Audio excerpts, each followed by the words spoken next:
Welcome to my YouTube channel civil technology. Dear student, इसके पहले भी हम लोगों ने फर्स्ट वीडियो में ये बात किया था कंस्ट्रक्शंस मटेरियल से रिलेटेड कुछ महत्वपूर्ण क्वेश्चन के बारे में जो आपके बोर्ड एग्जामिनेशन में आने की 100% पॉसिबिलिटी होंगी। अब हम लोग इसके अगले सेगमेंट में यानी कि कंस्ट्रक्शंस मटेरियल के अगले वीडियो में हम लोग यानी कि इसमें ये बात करेंगे जितने सारे कंस्ट्रक्शंस मटेरियल में आपके टॉपिक हैं उन सारे टॉपिक के बारे में हम लोग डिस्कस करेंगे। आइए देखते हैं। तो सबसे पहले हम लोग वो ये देखेंगे कंस्ट्रक्शंस मटेरियल में कितने सारे टॉपिक के बारे में हमें अध्ययन करना है। तो सबसे पहला टॉपिक जो हमारा बिल्डिंग स्टोन्स, उसके बाद ब्रिक एंड टाइल्स, उसके बाद सीमेंट, उसके बाद टिम्बर, उसके बाद पेंट्स एंड वार्निशेस, उसके बाद मेटल, उसके बाद मिसलेनियस मटेरियल। तो सबसे पहले हम लोग बात करेंगे बिल्डिंग स्टोन के बारे में। तो आइए बिल्डिंग स्टोन से पहले हम लोग बात करेंगे व्हाट इज कंस्ट्रक्शंस मटेरियल, यानी कि निर्माण सामग्री क्या होता है। तो निर्माण सामग्री की बात करूं तो यह सिविल इंजीनियरिंग की एक ऐसी शाखा है जिसके अंतर्गत हम लोग सिविल इंजीनियरिंग में बनने वाले स्ट्रक्चर में यूज होने वाले मटेरियल की फिजिकल प्रॉपर्टीज, केमिकल प्रॉपर्टीज तथा मैकेनिकल प्रॉपर्टीज के बारे में अध्ययन करते हैं। हम लोग बात करेंगे फिजिकल प्रॉपर्टीज क्या होती है, केमिकल प्रॉपर्टीज क्या होती है, मैकेनिकल प्रॉपर्टीज क्या होती है। तो सबसे पहले फिजिकल प्रॉपर्टीज़ की बात करता हूँ।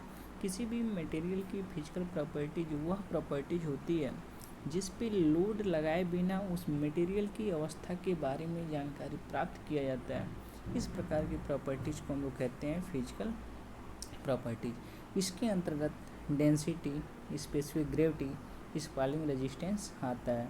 डेंसिटी की मैं बात करूं तो डेंसिटी के द्वारा हम लोग जनरली एकांक आयतन में द्रव्यमान की मात्रा को ज्ञात करते हैं, या इसके द्वारा हम लोग ये पता करते हैं वो मटेरियल हमारी डेंस है कि लूज कंडीशन में है। स्पेसिफिक ग्रेविटी भी एक प्रकार की हमारी न्यूमेरिकल वैल्यू होती है जिसके द्वारा हम लोग क्या करते हैं तुलनात्मक मान का पता लगाते हैं।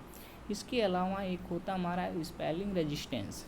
स्पॉइलिंग रेजिस्टेंस क्या होता है, इसके द्वारा हम लोग क्या करते हैं टेम्परेचर कभी बढ़ जाता है कभी कम हो जाता है, उसके द्वारा यानी कि उस कंडीशन में हमारा क्या इफ़ेक्ट पड़ रहा है मटेरियल पे, उसकी अवस्था के बारे में हम लोग पता लगाते हैं, उसे स्पॉइलिंग रेजिस्टेंस कहते हैं। तो यानी कि इन तीनों प्रॉपर्टीज़ को हम लोग फिजिकल प्रॉपर्टीज़ के अंतर्गत ही जानते हैं। उसके बाद बात करेंगे केमिकल प्रॉपर्टीज़। केमिकल प्रॉपर्टीज़ के द्वारा जनरली हम लोग ये पता लगाते हैं उस मटेरियल का किसी भी फ्लूइड के साथ रिएक्शन करने की दर हमारी क्या है। उसके बाद तीसरा बात करेंगे मैकेनिकल प्रॉपर्टीज़। मैकेनिकल प्रॉपर्टीज़ की बात करूं तो ये किसी भी मटेरियल की वो प्रॉपर्टीज होती है जिसमें लोड लगाने के बाद उसकी अवस्था में हुए परिवर्तन के बारे में पता लगाया जाता है। इस प्रकार की प्रॉपर्टीज़ को हम लोग मैकेनिकल प्रॉपर्टीज़ के नाम से जानते हैं। जैसे कि स्ट्रेंथ, किसी भी मटेरियल पे लोड लगाने के बाद उस मटेरियल की सामर्थ्य क्या है, इसे हम लोग मैकेनिकल प्रॉपर्टीज़ के अंतर्गत जानते हैं। सामर्थ्य में बहुत सारे हमारे सामर्थ्य होते हैं जैसे कि compressive strength, tensile strength, flexural strength, बहुत सारे हमारे सामर्थ्य होते हैं। आइए आगे चलते हैं। अब हम लोग बात करेंगे बिल्डिंग स्टोन्स में किन किन टॉपिक के बारे में हमें पढ़ना है। तो सबसे पहले टॉपिक है हमारा classification of rock, general characteristic of stone, requirement of good building stones, identification of common building stones, various usages of stone in construction material, quarrying of stone by blasting and its effect on environment. अब इस first unit से इतने सारे topic हैं, इनमें से जो most हैं आपके क्लासिफिकेशन ऑफ रॉक आपको देखना है, requirement of good building stone आपको अच्छे से देखना है, उसके बाद quarrying of stone by blasting and its effect on environment. इन तीन टॉपिक को आपको अच्छे से कवर करके एग्जामिनेशन में जाने हैं। आइए आगे चलते हैं। तो सबसे पहले बात करते हैं रॉक क्या होता है। ठीक है, हम लोग बिल्डिंग स्टोन के बारे में बात करते हैं। तो बिल्डिंग स्टोन जो भी हमारे स्टोन होते हैं हम लोग जानते हैं स्टोन हमारा रॉक से प्राप्त होता है और रॉक हमारा रॉक मिनरल से प्राप्त होता है। तो सबसे पहले हम रॉक मिनरल के बारे में बात करेंगे। ठीक है, जो भी हमारे रॉक मिनरल होते हैं उन रॉक मिनरल से मिलकर के हमारे रॉक बने होते हैं। ठीक है, अब रॉक हमारे दो प्रकार के होते हैं, एक होते हैं मोनोमिनरलिक रॉक, एक होते हैं पॉलीमिनरलिक रॉक। तो मोनोमिनरलिक रॉक ऐसे रॉक होते हैं जो एक ही प्रकार के मिनरल से मिलकर के बने होते हैं, इस प्रकार के रॉक को हम लोग बोलते हैं मोनोमिनरलिक रॉक। एक होता है पॉलीमिनरलिक रॉक, जो एक से अधिक मिनरल से मिलकर के रॉक बने होते हैं, उसे हम लोग पॉलीमिनरलिक रॉक के नाम से जानते हैं। आइए अब बात करते हैं क्लासिफिकेशन ऑफ रॉक के बारे में। अगर रॉक की क्लासिफिकेशन की बात करूं तो रॉक को जनरली 3 वर्गों में क्लासिफिकेशन किया गया है। पहला जियोलॉजिकल क्लासिफिकेशन के आधार पर, यानी कि उत्पत्ति के आधार पर। दूसरा फिजिकल क्लासिफिकेशन के आधार पर, यानी कि भौतिक वर्गीकरण के आधार पर। उसके तीसरा केमिकल क्लासिफिकेशन के आधार पर, रासायनिक वर्गीकरण के आधार पर। यानी कि मुख्य रूप से रॉक को 3 वर्गों में क्लासिफिकेशन किया गया। अब आइए एक एक के बारे में देखते हैं। सबसे पहले बात करेंगे उत्पत्ति के आधार पर। अगर मैं उत्पत्ति के आधार पर बात करूं तो उत्पत्ति के आधार पर हमारे रॉक 3 प्रकार के होते हैं। पहला इग्नियस रॉक, यानी कि आग्नेय चट्टान। दूसरा सेडिमेंट्री रॉक, यानी कि तलछट्टी चट्टान या इसी को अवसादी चट्टान के नाम से भी जानते हैं। तीसरा मेटामॉर्फिक रॉक, कायांतरित चट्टान। तो आइए बात करते हैं इग्नियस रॉक के बारे में। अगर मैं इग्नियस रॉक या आग्नेय चट्टान के बारे में बात करूं तो पृथ्वी सरफेस से केंद्र की तरफ जाने पर टेम्परेचर 10 डिग्री से 50 डिग्री प्रति किलोमीटर की दर से बढ़ता जाता है। अधिक गहराई में जाने पर तापमान का मान बहुत अधिक हो जाता है तथा इस तापमान पर वस्तु अपने सॉलिड अवस्था को मेंटेन नहीं कर पाती है और वो लिक्विड फॉर्म में चेंज हो जाती है, जिससे हम लोग मैग्मा के नाम से जानते हैं। और यह मैग्मा पृथ्वी सरफेस के अंदर हाई टेम्परेचर एंड प्रेशर पर होने के कारण पृथ्वी में कभी उथल पुथल आता है, जिसके कारण ये मैग्मा लावा के रूप में पृथ्वी सरफेस के ऊपर तथा नीचे ठंडा होने के बाद जिस रॉक का निर्माण करती है उसे आग्नेय चट्टान कहते हैं। अगर मैं आग्नेय चट्टान की बात करूं तो फर्दर आग्नेय चट्टान को 2 वर्गों में क्लासिफिकेशन किया गया है। पहला एक्सट्रूसिव रॉक, दूसरा इंट्रूसिव रॉक। एक्सट्रूसिव रॉक हम लोग उस रॉक को कहते हैं जो लावा पृथ्वी सरफेस के नीचे से निकल रहा है। अगर वो लावा पृथ्वी सरफेस के ऊपर ठंडा होकर के जिस रॉक का निर्माण करेगा उसे एक्सट्रूसिव रॉक कहते हैं। अगर वही लावा पृथ्वी सरफेस के नीचे ही ठंडा होकर के जिस रॉक का निर्माण करेगा उसे हम लोग इंट्रूसिव रॉक के नाम से जानते हैं। आइए अब बात करते हैं सेडिमेंट्री रॉक, यानी कि तलछट्टी या अवसादी चट्टान।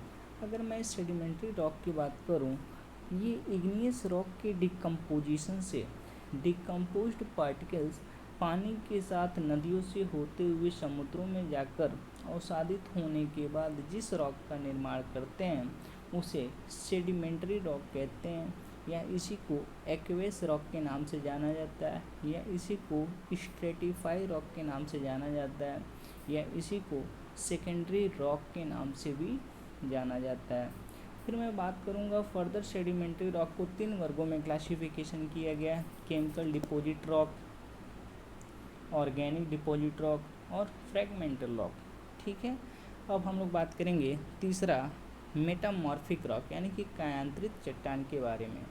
मेटामॉर्फिक रॉक के बारे में बात करूं, इग्नियस रॉक या सेडिमेंट्री रॉक के अत्यधिक टेम्परेचर तथा प्रेशर के अंतर्गत स्वरूप चेंज होने के बाद बने चट्टान को मेटामॉर्फिक रॉक कहते हैं। जैसे ग्रेनाइट का डायमंड में चेंज होना, ग्रेनाइट का नीज में चेंज होना, सैंडस्टोन का क्वार्टजाइट में चेंज होना, बेसाल्ट का सिस्ट में चेंज होना, साइनाइड का नीज में चेंज होना, लाइमस्टोन का मार्बल में चेंज होना, मार्ल का मार्बल में चेंज होना, जिप्सम का मार्बल में चेंज होना। ठीक है, तो ये सारे के सारे जो भी हमारे चेंजमेंट वाले फॉर्म हैं सारे के सारे हमारे मेटामॉर्फिक रॉक हैं। अब हम लोग बात करेंगे फिजिकल क्लासिफिकेशंस के आधार पर। अगर मैं फिजिकल क्लासिफिकेशन के आधार पर बात करूं तो इसमें भी हमारे रॉक का क्लासिफिकेशन 3 वर्गों में किया गया। पहला स्ट्रेटिफाइड रॉक, दूसरा अनस्ट्रेटिफाइड रॉक, तीसरा फोलिएटेड रॉक। तो सबसे पहले हम लोग बात करेंगे स्ट्रेटिफाइड रॉक, यानी कि परतदार चट्टान। स्ट्रेटिफाइड रॉक वो रॉक होते हैं जिन्हें लेयर के रूप में अलग किया जा सकता है। इस प्रकार की रॉक को स्ट्रेटिफाइड रॉक कहते हैं। यानी कि जितने सारे हमारे सेडिमेंट्री रॉक हैं वो सारे के सारे हमारे क्या हैं, स्ट्रेटिफाइड रॉक होते हैं। उसके बाद बात करेंगे अनस्ट्रेटिफाइड रॉक। वे चट्टान जिनको लेयर के रूप में अलग नहीं किया जा सकता है उन्हें अनस्ट्रेटिफाइड रॉक के नाम से जानते हैं। उसके बाद आता हमारा फोलिएटेड रॉक। फोलिएटेड रॉक का मतलब हुआ वे चट्टान जिन्हें एक निश्चित लेयर के रूप में अलग किया जा सकता है। इस प्रकार के रॉक को हम लोग फोलिएटेड रॉक के नाम से जानते हैं। अब आइए अगले क्लासिफिकेशन के बारे में बात करेंगे। केमिकल क्लासिफिकेशन के आधार पर, यानी कि रासायनिक वर्गीकरण के आधार पर, केमिकल क्लासिफिकेशन के आधार पर मैं बात करूं तो इसके आधार पर जनरली 3 वर्गों में क्लासिफिकेशन किया गया रॉक का। पहला सिलिशियस रॉक, दूसरा अर्जिलेशियस रॉक, तीसरा कैल्केरियस रॉक। तो सबसे पहले हम लोग बात करेंगे सिलिशियस रॉक के बारे में, यानी कि ऐसा रॉक जिसमें सिलिका की परसेंटेज बहुत अधिक होती है। इस प्रकार के रॉक को हम बोलते हैं सिलिशियस रॉक। उसके बाद बात करेंगे अर्जिलेशियस रॉक। ऐसा रॉक जिसमें एल्यूमिना की परसेंटेज मात्रा बहुत अधिक होती है उससे बोलते हैं अर्जिलेशियस रॉक। उसके बाद बात करेंगे कैल्केरियस रॉक, यानी कि ऐसी रॉक जिसमें लाइम की मात्रा यानी कि चूना की मात्रा बहुत अधिक होती है। इस प्रकार की रॉक को बोलते हैं हम लोग कैल्केरियस रॉक। ठीक है, आइए और आगे चलते हैं। आगे हम लोग अभी बात कर रहे थे एक्सट्रोसी रॉक क्या होता है, इंट्रोसी रॉक क्या होता है इग्नियस में। देखिए आपको दिख रहा है नीचे मैग्मा और मैग्मा चैम्बर दिख रहा है। तो ये मैग्मा क्या है, हम लोग अभी बात किए हैं पृथ्वी सरफेस के नीचे जैसे जैसे हम लोग चलते चले जाते हैं तो 10 से 50 किलोमीटर की दर से क्या होती है, टेम्परेचर का मान बहुत अधिक होता है। एक कंडीशन ऐसी आती है पृथ्वी की अत्यधिक नीचे जाने पर टेम्परेचर का मान बहुत अधिक हो जाता है। बहुत अधिक होने के कारण उसके नीचे जो भी हमारे सॉलिड मटेरियल होते हैं वो सॉलिड फॉर्म में होते हैं, लेकिन टेम्परेचर का मान बहुत अधिक हो जाता है जिसके कारण वो सॉलिड मटेरियल पिघल करके लिक्विड फॉर्म में हो जाते हैं और उसी लिक्विड फॉर्म को ही हम लोग नाम देते हैं मैग्मा। और ये मैग्मा जो है मैग्मा चैम्बर में है और ये मैग्मा बिल्कुल लिक्विड फॉर्म में होता है। जैसे ही पृथ्वी सरफेस के नीचे उथल पुथल यानी कि भूकंप वगैरह आते हैं जिसके कारण क्या होती है, ये मैग्मा लावा के रूप में पृथ्वी सरफेस के ऊपर और नीचे ठंडा हो जाती है। और जैसे ही अगर ऊपर ठंडा हो जाती है तो उसे हम लोग एक्सट्रोसी रॉक कहते हैं, नीचे ठंडा हो जाती है तो उसे हम लोग इंट्रोसी रॉक के नाम से जानते हैं। देखिए डायग्राम में आपको दिख रहा है बिल्कुल लावा यहाँ से निकल रहा, देखिए ऊपर जाके जम गया तो उसे हम लोग कह रहे हैं एक्सट्रोसी रॉक, नीचे है तो हमारा इंट्रोसी रॉक। ठीक है।